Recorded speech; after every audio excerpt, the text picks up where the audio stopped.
Hi, I'm Tiffany. I'm a registered nurse here at the CTS in Hamilton, and I'm just going to talk about our consumption booths. So you'll see our stainless steel booths here. They're set up the same way for every client.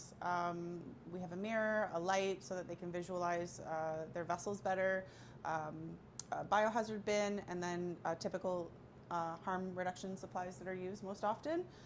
The tables are sanitized in between each client by staff with a bacterial virucidal um, wipes that kill bloodborne infections.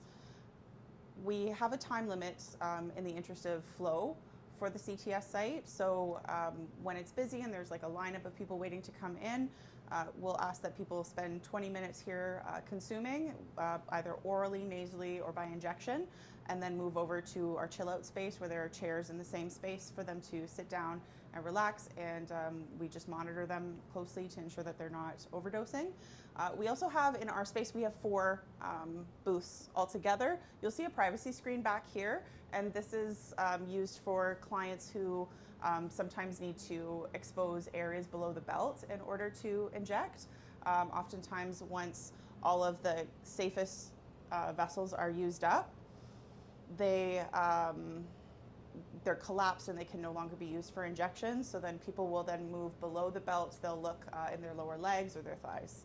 So in that case, we can just pull the privacy screen and still be able to monitor them. And that way we can still have like a full house and just be respectful of everybody's privacy. Thank you, Jessica. And do you have emergency calls required to save people here, or are you able to manage most actions on site here? So most often overdoses are managed in-house. So if we're seeing a mild overdose, it's something that's often managed with oxygen therapy or positive pressure ventilation, which is with the ambu bags. If it's something that is not being resolved with those 2 modalities, then we would move on to naloxone.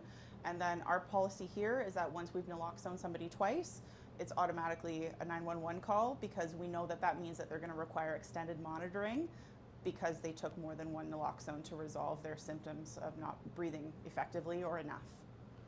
Thank you, Tiffany. And have you ever had anybody die in the facility?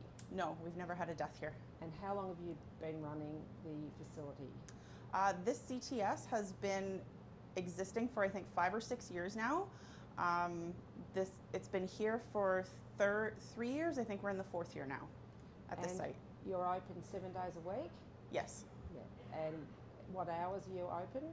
Monday to Friday, 10 a.m. to 10 p.m. and on the weekends, 4 p.m. to 11 p.m. Thank you. Thank you.